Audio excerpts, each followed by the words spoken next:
नमस्कार. जवाहर नवोदय विद्यालय प्रवेश परीक्षा अंकगणित अभ्यासमालेच्या 15व्या भागामध्ये आपलं सगळ्यांचं स्वागत आहे. आपण पाहत आहोत घटक अपूर्णांकावरील मूलभूत क्रिया आणि याच घटकामधील अपूर्णांकाची बेरीज आणि वजाबाकी आपण पाहणार आहोत. अपूर्णांक म्हणजे काय, त्याची वेगवेगळी रूपे आणि रूपांतर आपण याआधी शिकलेलं आहोत. तर आज आपण बेरीज आणि वजाबाकी कसं करायचं हे पाहूया. तर बेरीज छेद समान असल्यास बेरीज आणि वजाबाकी कशी करायची, तर उदाहरण पाहू आपण. 3/4 अधिक 2/4 या ठिकाणी दोघांचं छेद समान आहे. अशा वेळी यांचं काही वेगळं करण्याची गरज नाही. छेद जसाच्या तसा आणि यांची बेरीज करून टाकायची, फक्त अंशाची. म्हणजे 3 अधिक 2 5, म्हणजे याचं उत्तर आलं 5/4. वजाबाकीचं जर उदाहरण असेल तर 4/6 गुणे 2/6 असं जर असेल तर छेद समान आहे. छेदाचं काही करायचं नाही, छेद जसाच्या तसा लिहून घ्यायचा आणि 4 गुणे 2 बरोबर 2. अशा पद्धतीने 2/6 हे याचं उत्तर येईल. यातलं परत छोटं रूप करू शकतो. कोणत्या पद्धतीने? 2 1 2 आणि 2 3 6 अशा पद्धतीने याचं अंतिम उत्तर 1/3 असं सुद्धा लिहू शकतो. छोटं रूप, लघु रूप आपण पाहिलेलं आहे याआधी. तर छेद समान असल्यानंतर काय करायचं, फक्त अंशाची बेरीज करायची आणि छेद जसाच्या तसा लिहायचा. दुसरी एक परिस्थिती आहे की ज्यावेळी छेद समान नसतो. आपण तुलना करताना पाहिलंय की छेद समान करायचा आणि तुलना करायची, तर इथे सुद्धा तसंच आहे. छेद जर समान असेल तर आपल्याला काही करण्याची गरज नाही, मात्र छेद समान नसेल तर आपल्याला छेद समान करण्याची गरज आहे. तर बघूया आता काही उदाहरणं. जसं 3/5 अधिक 2/3 अशा प्रकारे आहे. इथे छेद समान नाही, तर छेद समान नसल्यामुळे आपण काय करणार, यांचं छेद समान करण्यासाठी या दोघांनाही या छेदाने गुणायचं, या दोघांनाही या छेदाने गुणायचं. करूया. 3 × 3 आणि 5 × 3. त्यानंतर या छेदाने या दोघांनाही काय होणार पुढे, 3 त्रिक 9 आणि छेद 5 त्रिक 15 अधिक इकडे काय होणार, 5 दुने 10 आणि छेद 15. याचं उत्तर 15/9 आणि 10 19. 19/15 होईल. याची एक स्टेप आपण इथेच थांबवू शकतो. कशा पद्धतीने? 5 त्रिक 15 5 त्रिक 15 सारखंच होणार आहे. त्यामुळे आपण काय करणार, 3/5 होता अधिक 2/3 होता. तर याला काय करणार, सलग 5 त्रिक 15 लिहून टाकायचा. म्हणजे छेदाचा गुणाकार करून टाकायचा. त्यानंतर या अंशाचा या छेदाशी 3 त्रिक 9 अधिक 5 दुने 10 म्हणजे 5 × 2 अशा पद्धतीने करून टाकायचा. म्हणजे काय होणार, 3 त्रिक 9 अधिक 10 बरोबर 15. कारण आपण मॉडर्न आहोत आणि आपल्याला फास्ट करायचं आहे, त्यामुळे आपण ह्या स्टेप बाय स्टेप जर जायला गेलं तर खूप वेळ लागणार. त्याच्यामुळे बऱ्याच स्टेप आपल्याला गाळता आल्या पाहिजे. म्हणून इथल्या इथेच 3 त्रिक 9 अधिक 5 दुने 10 9 10 19 5 त्रिक 15 बस 19/15 अशा पद्धतीने फास्ट आपल्याला करता यायला पाहिजे. तर हे केव्हा, जेव्हा छेद समान नसेल तर वजाबाकीचं सुद्धा असंच. वजाबाकीचं पाहूया एक उदाहरण आपण. वजाबाकीचं जर उदाहरण पाहायला गेला तर 4/2 उणे 3/4 आहे. तर इथे छेद समान करायचा आहे आपल्याला. म्हणजे 4 दुने 8 आणि 4 चौक 16 गुणे 3 दुने 6 अशा पद्धतीने. म्हणजे 10 तून 6 गेले 10/8. याचं छोटं केलं तर किती होणार, 4/5 सॉरी 5/4 हे उत्तर मिळणार आपल्याला. तर अशा पद्धतीने आपण एक एक स्टेप गाळून, फक्त तुम्हाला या ठिकाणी समजणे आवश्यक आहे की छेद जर समान नसेल तर समान करावा लागेल. बऱ्याच वेळा आपण लसावी काढून सुद्धा करू शकतो. आता सध्या लसावीचं तुम्हाला अनुभव आलेला नसल्यामुळे आपण ते नंतर पाहूया. आता सध्या आपण याच पद्धतीने छेद समान करण्याचा सराव करू. छेद जर समान असेल तर फक्त अंशाची बेरीज, आणि छेद जर समान नसेल तर छेदाचा गुणाकार करून आपण छेद समान करणे आणि त्याच छेदाने अंशाला गुणणे आणि त्यांची बेरीज करणे, या पद्धतीने आपण करतो. तर हे लक्षात आलं असेल. पुढे पूर्णांक आणि अपूर्णांक यांची बेरीज करायची आहे. तर हे करण्या अगोदर एक आपण उदाहरण या ठिकाणी लिहूया. 3 अधिक 1/2. आता इथे 3 हे पूर्णांक आहेत आणि 1/2 हे अपूर्णांक आहेत. आता यांची बेरीज कशी करायची, तर थेट तुम्ही असं पण लिहू शकता, 3 पूर्णांक 1/2 असं पण लिहू शकतात. पण जर अंश आणि छेदाच्या रूपामध्ये जर करायचं झालं तर बघा 3 अधिक 1/2 म्हणजे ही पूर्णांक संख्येचा छेद हा नेहमी 1 असतो, हे लक्षात ठेवा. कुठलीही पूर्णांक म्हणजे 2 जर असेल तर ह्या 2चा अंश आणि छेदाच्या रूपात लिहायचं झालं तर 2/1, पण आपण तो लिहत नाही. जसं 5 आहे तर हे 5 म्हणजेच 5/1 आहे. तर तसंच या ठिकाणी 3 आहे म्हणजे याचं काय आहे 3/1 आहे. तर 3/1 अधिक 1/2 यांची जर बेरीज करायला झाली तर आपण काय करणार, यांच्या छेदात छेद समान करणार. मग काय होणार, छेद बे 1 बे, त्यानंतर 3 दुने 6 आणि 1चा 1 अशा पद्धतीने केलं. तर आता ही स्टेप बघा 6 अधिक 1, तर ही 6 अधिक 1 इथं कसं होणार, याचा गुणाकार करायचा. म्हणजे हे जी पूर्णांक संख्या आहे, पूर्णांक संख्या आणि छेद यांचा गुणाकार करा म्हणजे 3 दुने 6 आणि त्याची बेरीज करा म्हणजे गुणाकार बेरीज, गुणाकार बेरीज अशा पद्धतीने 3 दुने 6 अधिक 1 आणि छेद जसाच्या तसा. तर बघा ही स्टेप इथे आली. म्हणजे आपण इथं छेद समान न करता आपण या पद्धतीने करू शकतो. ज्यावेळी पूर्णांक संख्या असते त्यावेळी काय करायचं, सीधा गुणाकार बेरीज. वजाबाकी जरी असेल तरी तसंच, वजाबाकी जर असली जसं 5 उणे 1/4 अशी जर वजाबाकी आहे तर इथे पण तसंच करायचा. 5×4 = 20 उणे 1/4 कसं गुणाकार वजाबाकी. याचा मग काय होणार 19/4. या पद्धतीने आपण पूर्णांक संख्या आणि अपूर्णांक संख्या यांची बेरीज करू शकतो. तर हे आता 2 असले अनेक असू शकतात तिथे, मग अपूर्णांक अनेक असतात, पूर्णांक अनेक असतात. त्यावेळी काय करायचं की पूर्णांक आधी वेगळे काढून त्यांची बेरीज करून टाकायची आणि मग अपूर्णांकाची वेगळी बेरीज वजाबाकी करता येईल आपल्याला.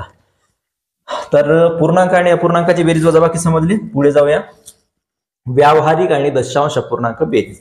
आता व्यावहारिक अपूर्णांक म्हणजे काय, हेच आपण जे खाली वर लिहित होतो ना अंश आणि छेद या स्वरूपामध्ये लिहित होतो ना A/B, तर हा व्यावहारिक अपूर्णांक. आणि दशांश अपूर्णांक म्हणजे आपण असं लिहितो 0.5 0.25 0.75 म्हणजे असं दशांश चिन्ह देऊन जे लिहितो यांना व्यावहारिक अपूर्णांक. पैशाच्या बाबतीत बघा आपण लिहितो पैसे 5.5 रुपये जर लिहायचे असतील तर दुकानदार काय लिहितो 5 आणि इकडे 50 लिहितो म्हणजे 5 रुपये 50 पैसे. लिटरच्या बाबतीमध्ये 4.5 लिटर जर असेल तर असं लिहितो 4 लिटर आणि 500 ml अशा पद्धतीने. तर हे आहेत दशांश अपूर्णांक. तर व्यावहारिक अपूर्णांक आणि दशांश अपूर्णांक जर एकत्र दिले असतील आणि त्यांची जर बेरीज करायची असेल, उदाहरणार्थ पाहू आपण 3/2 अधिक 0.50 याची जर बेरीज करायची आहे. तर आता पहा एखादं उदाहरण आहे की एक पंजाबी नवरा आणि कुठली तरी तमिळ नवरी यांचं लग्न झालं. मग आता तो पंजाबी एक तर त्याला तमिळ शिकून घ्यावं लागेल, नाही तर तमिळवाल्याला पंजाबी शिकून घ्यावं लागेल, नाहीतर मग तिसरी भाषा दोघांना माहीत करून घ्यावं लागेल. तेव्हा त्याचा संसार चालेल की नाही. तो म्हणेल की मी काहीच नाही शिकू, मी पंजाबी तर पंजाबीच, ते म्हणेल मी तमिळ तर तमिळच, तर त्यांचा संसार चालेल का, नाही. मग इथे आपली ही जी प्रक्रिया आहे ही प्रक्रिया पुढे जाण्यासाठी आपल्याला काय करावं लागेल, एक तर याचं याच्यामध्ये रूपांतर करावं लागेल किंवा याचं याच्यामध्ये रूपांतर. आपण दोन्ही पद्धतीने पाहूया. सुरुवातीला आपण पाहू की हे जे आहे ना याला आपण दशांश पूर्णांकामध्ये रूपांतर, दशांश पूर्णांकाच्या याच्यामध्ये रूपांतर करू. तर याचा कसा होणार 3/2 आहे. मग याचा कसा होणार 50 आणि छेदामध्ये किती येणार 100.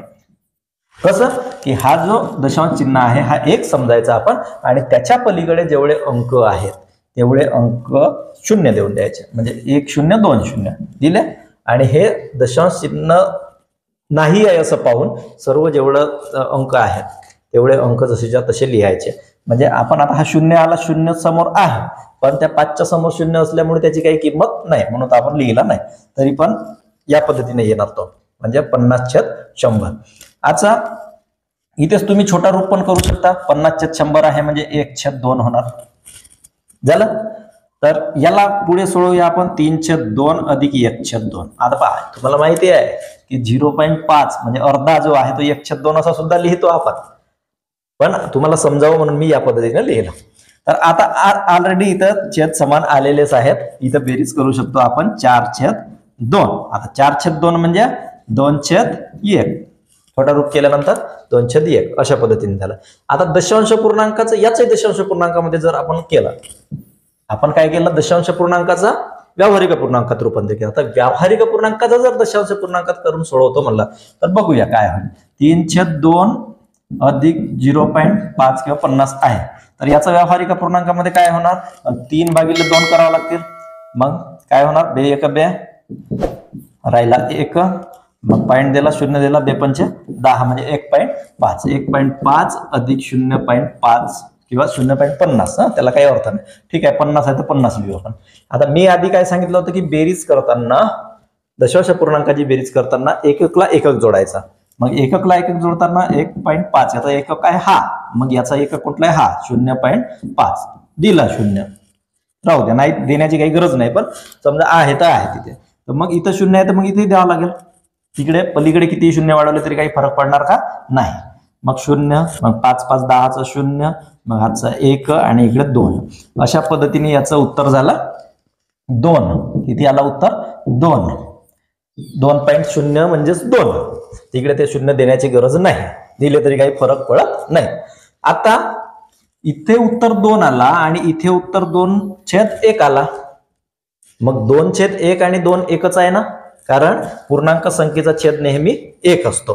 तर हा छेद लिहिल्या जात नाही, लिहिण्याची गरज नाही. त्यामुळे याचं उत्तर सुद्धा 2 आला आणि याचं उत्तर सुद्धा 2च आलं. तर दोन्ही पद्धतीने आपल्याला करण्यासाठी काय करावं लागेल की त्यांचं एकमेकांमध्ये रूपांतर करता आलं पाहिजे. व्यावहारिक अपूर्णांकाचं दशांश पूर्णांकात आणि दशांश पूर्णांकाचा व्यावहारिक अपूर्णांकात. तर आपण याचं रूपांतर करताना एक गोष्ट पाहूया की एखादा दशांश पूर्णांक जर असेल, जसं 0.35 जर असेल, तर याचं व्यावहारिक अपूर्णांकात रूपांतर करताना काय करायचं की ह्या जी पूर्ण संख्या आहे दशांश चिन्ह नाही अशा पद्धतीने लिहून घ्यायचं. म्हणजे काय होणार, अशी म्हणजेच 35.